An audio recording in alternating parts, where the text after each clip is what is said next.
Hello friends, this is our third and the last part of the chapter, which is Introduction to Goods and Service Tax, which is 11th Standard Accountancy's third chapter. इस chapter में हमने देख लिया है अभी तक what do you mean by indirect tax, what do you mean by direct tax, what are the 5 acts of GST, what are the special features of GST, and how do the GST works in interstate and intrastate movement, and हम लोग कैसे उसको tax पे करते हैं और कितना पैसा सेंट्रल गवर्नमेंट को जाता है और कितना पैसा स्टेट गवर्नमेंट को जाता है.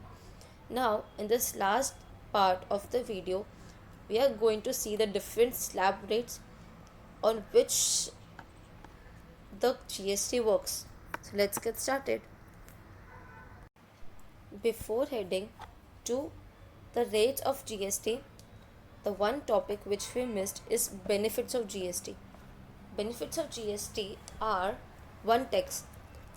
जब भी आप क्लोथ्स परचेज करते हो तब आपको पता है कि ठीक है मुझे 5% ही पे करना है, उससे ज़्यादा मुझे पे नहीं करना है. या जब भी आप मूवी देखने जाते हो तब आपको पता है यू हैव टू पे 18% टैक्स और 28% टैक्स जो भी है. So it's simple and it's clarified कि हाँ हमें इतने पैसों में इतना ही टैक्स पे करना है, उससे ज़्यादा हमें टैक्स पे नहीं करना पड़ता है. So that's only one tax जो आपको गवर्नमेंट को पे करना होता है. It is a simple tax system.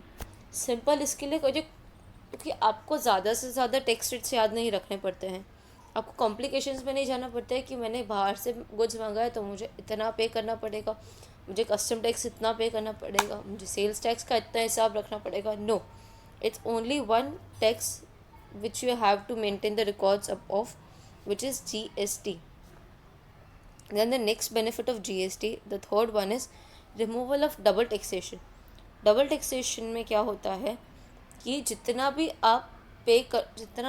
आप सामान परचेज करते हो, कोई भी गुड्स मैन्युफैक्चर करने के लिए आपको हर चीज़ में आपको टैक्स पे करना पड़ता था और आपको सारा का सारा अमाउंट एक्यूमुलेट होके पे करता था बेचारा कस्टमर, और कस्टमर को कोई बेनिफिट भी नहीं मिलता था. कस्टमर को जो उसने सामान परचेज़ किया उसका भी पे करना पड़ता था और जो उसने सर्विसेज यूज़ करी उसका भी प्रॉफिट का टोटल उसको टैक्स पे करना पड़ता था.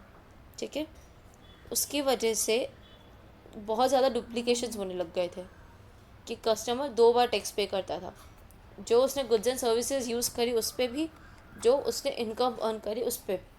बट जब GST आ गया तो आप क्या कर सकते हो, आपने जितना भी टैक्स पे करा है गवर्नमेंट को through your bills, through your entertainment tax, everything, entertainment bills, tickets, house hold services, आप उसका एक रिकॉर्ड रख सकते हो. आप वो सारे के सारे बिल जमा कर सकते हो और जब आपको आपका इनकम टैक्स का बिल पे करना होता है वो आप शो करके आप टैक्स का क्रेडिट ले सकते हो.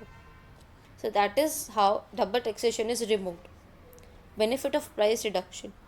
जब कस्टमर ही एक ही बार जब कस्टमर एक ही बार टैक्स पे करना होगा तो उसको ऑटोमेटिकली प्राइस कम लगेगी. जब एक मैन्युफैक्चरर भी टैक्स क्रेडिट लेता है, ठीक है ना, कि उसने सामान इतना इतना परचेज किया तो उसको उतने का टैक्स बेनिफिट मिल जाता है, तो ऑटोमेटिकली वो आपका प्राइस रिड्यूस कर देगा. यूनिफॉर्म प्राइसेस, क्योंकि एक ही प्राइस चलेगा पूरा का पूरा इंडिया में.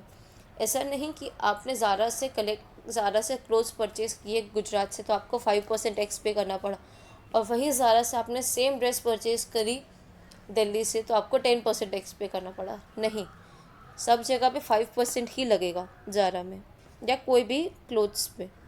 Reduction of tax evasion. अब क्या होता था कि टैक्स की चोरी बहुत होने लग गई थी. सो टैक्स की चोरी करने का तो अभी सवाल ही नहीं उठता क्योंकि पूरा का पूरा प्रॉपरली वर्क कर रहा है वो, तो टैक्स की चोरी होना कम हो गई. Input tax credit. आप सारा का सारा बिल जमा कर सकते हो जितना भी आपने पे किया है गवर्नमेंट को उस पे में. ठीक है, आप अपने टिकट्स जमा कर सकते हो, आपने कितना फ्यूल आपने डलवाया है, पेट्रोल आप जितना भी डलवाते हो, अगर आप वो सारे बिल कलेक्ट करके रखो प्रॉपरली तो आप उसका इनपुट टैक्स क्रेडिट आप यूज़ कर सकते हो. Useful for economy. That means कि नेशन की इकोनॉमी प्रॉपरली स्टेबल होने लग गई। अब गवर्नमेंट को यहाँ वहाँ टैक्स कलेक्ट करने के लिए भागना नहीं पड़ेगा, उसका वो टाइम सेव हो गया और वो टाइम दूसरी चीज़ों पे यूटिलाइज कर सकता है देश की इकोनॉमी को प्रॉपर करने में। Balanced regional development. Balanced regional development कैसे हो गया कि पहले की टैक्सेस पे गवर्नमेंट को टैक्स पूरा का पूरा मिल जाता था सेंट्रल गवर्नमेंट को, और उसको वेट करना पड़ता था सेंट्रल गवर्नमेंट को कि उससे पैसे आएंगे टैक्स के और वो अपना डेवलपमेंट करे। बट अब ऐसा नहीं होता है। अब कभी भी आप कोई भी चीज़ परचेज़ करते हो तो ऑटोमेटिकली उसका half of the amount tax का वो सेंट्रल गवर्नमेंट को जाता है और हाफ पैसा जाता है स्टेट गवर्नमेंट को। तो वो हाफ पैसा के लिए उसको वेट नहीं करना पड़ता है और वो अपना काम जल्दी से शुरू कर सकता है। So that is how balance regional development is done.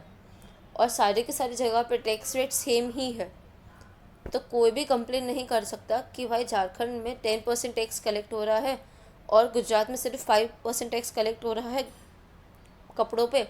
नहीं, अब हर जगह कपड़ों पे 5% ही टैक्स कलेक्ट होगा। That just depends upon the usages. फिर तो उसके हिसाब से बैलेंस्ड रीजनल डेवलपमेंट होने लगा क्योंकि सब जगह पे टैक्स रेट सेम हो गए। Reduction in administrative work. Same जो मैंने आपको बोला, इनडायरेक्ट टैक्सेस इतने सारे बल्क में थे कि लोगों को ट्रैक रिकॉर्ड रखने में बहुत प्रॉब्लम जाती थी। लोगों को ही नहीं, not only for the citizen, it was very tedious task for the government also. So that was reduced to only one record to GST. Reduction in government operations, we just discussed in the earlier point. Reduction in administrative work. Government को यहाँ वहाँ भागना नहीं पड़ेगा, government को इतनी सारी files and इतनी सारी हार्ड ड्राइव्स वेस्ट नहीं करनी पड़ेगी। Sales tax, entertainment tax, custom duty tax का पूरा रिकॉर्ड रखने में अब वो सिर्फ एक ही रिकॉर्ड रखेगा GST, और उसमें ही पूरा का पूरा वर्क स्मूथली होगा। Now this were the benefits of GST।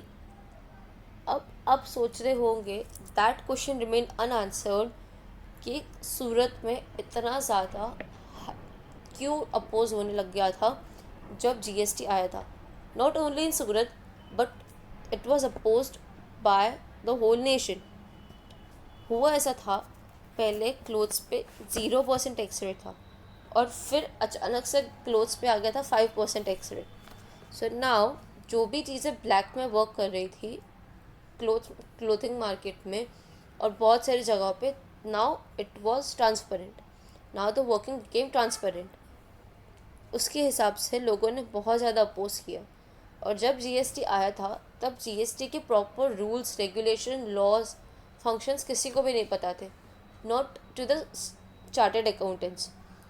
तो लोगों के पास आंसर ही नहीं था कि वो कैसे वर्क करेगा। तो लोग बहुत कंफ्यूज थे और मार्केट में बहुत ज़्यादा रूमर्स हो गए थे कि GST में आपको डबल पैसे पे करने पड़ेंगे एंड ऑल दैट। बट धीरे धीरे जब वो टैक्स क्लियर हुआ, it is very simple, it is very useful and it is very easy, तब लोगों का भरोसा GST पे आने लगा and the things became smooth. Now let's go to the tax rate of GST। हमारे पास GST में टैक्स रेट है 5%, 12%, 18%, 28%, 3% एंड 0.25%।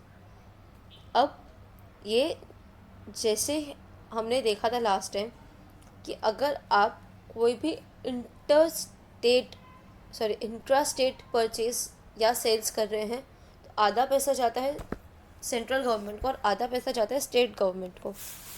उसी वे में अगर 5% कोई टैक्स रेट है तो आधा पैसा जाएगा which is 2.5% will go to the central government and 2.5% which will be collected by the state government. Sorry, not collected, it will be allotted to the state government. This is how it was working. See, जो आप intra state अगर आप movement कर रहे हो, अगर आपने गुजरात का माल गुजरात में ही बेच रहे हो तो आधा आधा हो जाएगा अमाउंट। सी 5% का हो गया 2.5, 12% का हो गया 6 and 6, 18 का हो गया 9 and 9, 28 का हो गया 14 and 14, 3% का हो गया 1.5, 1.5 एंड 0.25 का हो गया 0.125 and 0.125. But when it comes to the interstate movements, जब गुजरात का माल महाराष्ट्र में सप्लाई हो रहा है, दिल्ली का माल राजस्थान में सप्लाई हो रहा है, तब जाएगा पूरा का पूरा IGST, which will be integrated goods and service tax में जाएगा पूरा का पूरा amount 5%, 12%, 18%, 28%, 3% and 0.25%. This is how the slab rates work. अब आप सोच रहे हैं कि स्लैब रेट्स तो आ गए, बट कितने चीज़ों पे आप कितना टैक्स पे कर रहे हो, which is not in the syllabus, will be just for the informative part. So these were the informative things कि जैसे आप 5% टैक्स रेट पे कर रहे हैं केरोसिन, कोल, टी, स्पेक्स, डोमेस्टिक LPG, अगरबत्ती, footwear, apparels, mats, flooring, eatable oils, उस पर आप 5% गुड्स पे कर रहे हैं. 5% GST आप पे करते हैं. 12% GST आप पे करते हैं butter, ghee, almonds, preparation of vegetables, nuts, jam, chutneys, which is 12%. Hair oil, toothpaste, computer, pasta, CCTV, staplers, ice creams, उस पर आप पे करते हैं 18% GST. And the things which are very very important, जो जिसके बिना आप नहीं रह सकते, which is the basic necessities, उस पर आप पे करते हैं 0% GST. ठीक है, which is milk, lassi, jaggery, Kajal, salt, fresh vegetables.